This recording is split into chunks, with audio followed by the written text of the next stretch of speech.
మున్సిపాలిటీలను హస్తగతం చేసుకుంటున్నటువంటి రేవంత్ రెడ్డి రేపు రానున్న కాలంలో అటు స్థానిక సంస్థల ఎన్నికలు రాబోతున్నాయి, గ్రామ పంచాయతీ ఎన్నికలు రాబోతున్నాయి. గ్రామాల్లో కాంగ్రెస్ పార్టీ బలంగా ఉంది గతం నుంచి, సో బీఆర్ఎస్ పార్టీ కూడా అంతే బలంగా ఉంది.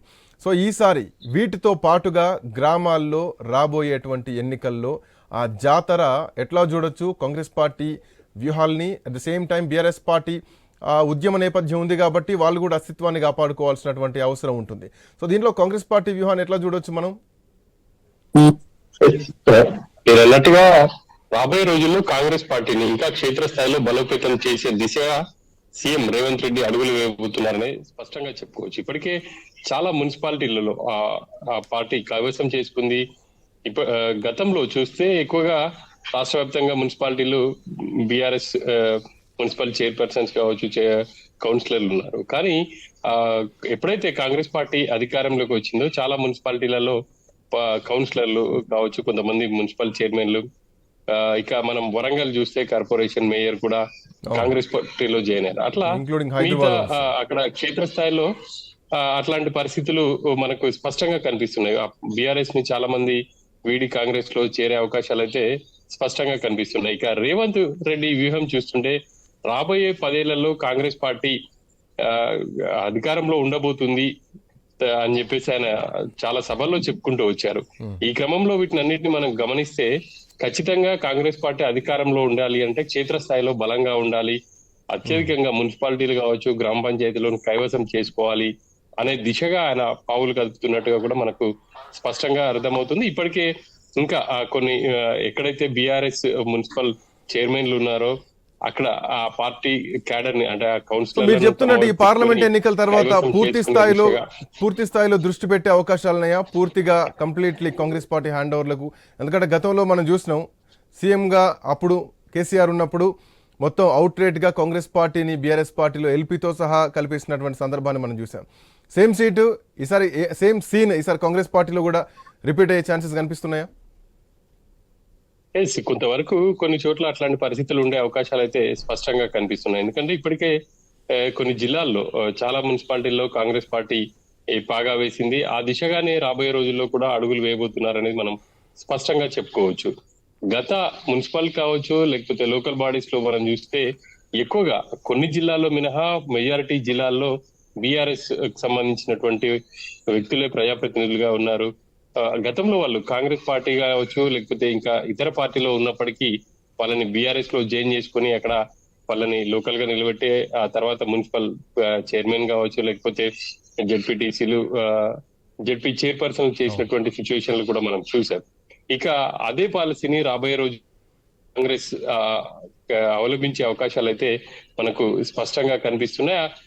ఇప్పటికే ఆయా నియోజకవర్గాలకు చెందినటువంటి ఎమ్మెల్యేలు తమ పరిధిలో ఉన్నటువంటి మున్సిపాలిటీలలో అటువంటి ప్రయత్నాలు కూడా ముమ్మరం చేశారు. వాళ్ళు ప్రధానంగా కాన్స్టిట్యున్సీ హెడ్ క్వార్టర్ అయితే మాత్రం అక్కడ ఖచ్చితంగా కాంగ్రెస్ లో జాయిన్ అయ్యే విధంగా సంక్షేమ పథకాల విషయం చూసుకుంటే గనక గ్రామ పంచాయతీల్లోకి, గ్రామాల్లోకి ఎక్కువ లబ్ధిదారులు ఉంటారు. వ్యవసాయం చేసుకునేటువంటి రైతులు కానీ, రోజువారీ కూలీలు కానీ. సో గ్రామాలు తెలంగాణలో కాంగ్రెస్ పార్టీని గెలిపించింది కేవలం హైదరాబాద్, ఎక్సెప్ట్ హైదరాబాద్ పక్కన పెడితే రియల్ తెలంగాణ, అసలైన తెలంగాణ గ్రామాల్లో ఉన్నటువంటి ప్రజలే కాంగ్రెస్ పార్టీని గెలిపించడం జరిగింది.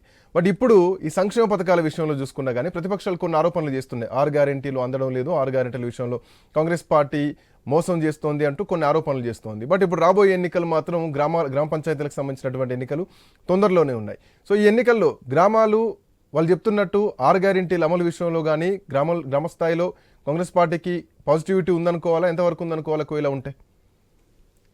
ఈ 6 గ్యారెంటీల అమలు విషయంలో కూడా కాంగ్రెస్ పార్టీ ఈ యొక్క ప్రణాళికతో ముందుకు వెళ్తుందనే చెప్పుకోవచ్చు.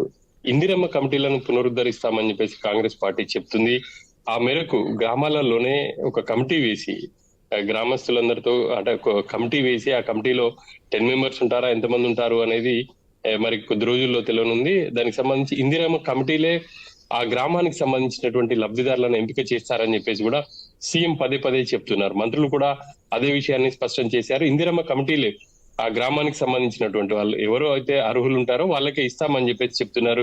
గత ప్రభుత్వం మాదిరిగా కాకుండా తాము నిజమైన అర్హులైనటువంటి లబ్ధిదారులకి ఇందిరమ్మ ఇల్లు కావచ్చు, రేషన్ కార్డులు ఇస్తామని చెప్పేసి చెప్తున్నారు. ఇక ఈ ఫలితాల తర్వాత, లోక్సభ ఎన్నికల ఫలితాల తర్వాత ఆ సంక్షేమ పథకాల అమలు దిశగా కాంగ్రెస్ ప్రభుత్వం అడుగులు వేయబోతుంది.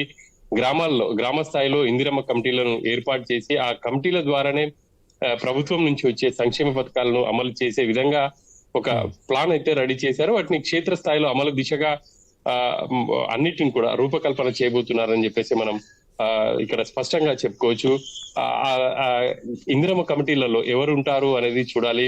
మరి కాంగ్రెస్ పార్టీ నేతలు ఉంటే ఖచ్చితంగా విమర్శలు వచ్చే అవకాశం ఉంటుంది. కాబట్టి మరి ఎవరిని ఆ ఇందిరమ్మ కమిటీలలో తీసుకుంటారు, ఆ గ్రామాలకు సంబంధించి ఎవరుంటారు, లేకపోతే అక్కడ ఉన్నటువంటి స్థానిక నాయకులు ఉంటే మాత్రం ఖచ్చితంగా పెద్ద ఎత్తున విమర్శలు వస్తాయి. తమ పార్టీకి సంబంధించిన వాళ్ళకే సంక్షేమ పథకాలు కావచ్చు, లేకపోతే ఇందిరా మహిళలు ఇస్తారని చెప్పేసి వస్తుంటాయి. కాబట్టి మరి ఆ మహిళలను ముందుంచి ఇటువంటి కార్యక్రమాలు నడిపిస్తారా, ఎట్లా చేస్తారు అనేది. బట్ సునీల్ ఇక్కడ 5 సంవత్సరాలు ప్రభుత్వాన్ని నడిపించాల్సినటువంటి బాధ్యత కాంగ్రెస్ పార్టీకి రేవంత్ రెడ్డికి ఉంటే, ఇదే 5 సంవత్సరాలు ప్రతిపక్షంలో కూర్చోవాల్సినటువంటి బాధ్యత కూడా అదే బీఆర్ఎస్ పార్టీకి, కేటీఆర్ గానీ, కేసీఆర్ గానీ, హరీష్ రావు గానీ ఉంది. బట్ ఇప్పటి వరకు మనం చూస్తున్న లెక్కల ప్రకారం 129 మున్సిపాలిటీలు, 13 మున్సిపల్ కార్పొరేషన్లు ఉంటే గనక 33 వరకు బీఆర్ఎస్ నేతలు ఉన్నారు. 5 months క్రితం వరకు వాళ్ళే చైర్మన్లుగా ఉన్నారు. ఈ మధ్యకాలంలో అవిశ్వాస తీర్మానాల కల్చర్ మనం చూస్తున్నాం. గత 2-3 నెలల నుంచి ఇవే వార్తల్ని మనం చూస్తున్నాం, ప్రసారం చేస్తున్నాం. దాంట్లో 32 మున్సిపాలిటీలు ఇప్పటికే కాంగ్రెస్ పార్టీ హస్తగతం చేసుకుంది. సో మీరు చెప్తున్నట్టు పార్లమెంట్ ఎన్నికల తర్వాత గతంలో రేవంత్ రెడ్డి చెప్పినట్టు ఒక గేట్ ఎత్తినం అన్న మాటకు ఇప్పుడు మీరు చెప్తున్న పార్లమెంట్ ఎన్నికల తర్వాత సో పూర్తిగా గేట్లు ఎత్తే అవకాశాలు కనిపిస్తున్నాయి అనుకోవచ్చా? ఈ ఎన్నికల ముందు, పార్లమెంట్ ఎన్నికల ముందు 2-3 ఎమ్మెల్యేలు జాయిన్ అయ్యారు. జాయిన్ అయిన తర్వాత కొన్ని విమర్శలు కూడా వచ్చాయి. గతంలో బీఆర్ఎస్ పార్టీ అవలంబించిన విధానాన్నే ఇటు కాంగ్రెస్ ప్రభుత్వం కావచ్చు, సీఎం రేవంత్ రెడ్డి అవలంబిస్తున్నారన్న కొన్ని విమర్శలు కూడా వచ్చాయి. కాబట్టి వాటికి బ్రేక్ పడినట్టుగా కూడా తెలుస్తుంది. రాబోయే రోజుల్లో ఖచ్చితంగా అటువంటి అవకాశాలు ఎక్కువగా ఉన్నాయనే చెప్పుకోవచ్చు. ఇప్పటికే చాలా మంది ఎమ్మెల్యేలు తమతో టచ్ లో ఉన్నారు అని చెప్పేసి మంత్రులు చెప్తున్నారు. కాబట్టి రాబోయే రోజుల్లో ఎమ్మెల్యేలు కావచ్చు, లేకపోతే ఇంకా కొన్ని మున్సిపాలిటీలలో ఉన్నటువంటి ప్రజాప్రతినిధులు కూడా ఖచ్చితంగా కాంగ్రెస్ లో జాయిన్ అయ్యే అవకాశాలు ఇప్పటికే ఆ ప్రయత్నాలు కూడా జరుగుతున్నాయి. ఇక సంగారెడ్డి జిల్లాలో మనం చూస్తే బొల్లారం మున్సిపాలిటీ, అక్కడ ప్రస్తుతం బొల్లారం మున్సిపాలిటీ బీఆర్ఎస్ చైర్పర్సన్ ఉన్నారు. 2-3 రోజుల్లో అక్కడ అవిశ్వాసం పెట్టే పరిస్థితులు ఉన్నట్టుగా కూడా మనకు తెలుస్తుంది. అట్లా మిగతా నియోజకవర్గాల్లో కూడా ఎక్కడైతే బీఆర్ఎస్ సంబంధించినటువంటి మున్సిపల్ చైర్మన్లు ఉన్నారో అక్కడ ఖచ్చితంగా కాంగ్రెస్ పార్టీకి సంబంధించి కౌన్సిలర్లు అవిశ్వాస తీర్మానం పెట్టే అవకాశం ఉంది. ఆ మున్సిపాలిటీలను కూడా వాళ్ళు కైవసం చేసుకునే అవకాశాలు ఎక్కువగా కనిపిస్తున్నాయి. ఇక ఎమ్మెల్యేలకు సంబంధించి కూడా ఈ లోక్సభ ఫలితాల తర్వాత ఆ ఫలితాలను బట్టి మరి ఎమ్మెల్యేలు పార్టీ మారతారా, ఒకవేళ కాంగ్రెస్ కి మెజార్టీ స్థానాలు వస్తే ఖచ్చితంగా ఎమ్మెల్యేలు పార్టీ మారే అవకాశం ఉంటుంది. ఒకవేళ అటువంటి పరిస్థితి కనుక లేకపోతే మాత్రం కొంత వాళ్ళు అదే పార్టీలో ఉండి ప్రభుత్వంపై కేసీఆర్ అన్నట్టుగా ఫైట్ చేసే అవకాశాలు అయితే కనిపిస్తున్నాయి. Srikanth, thank you Sunil, thank you so much. Right.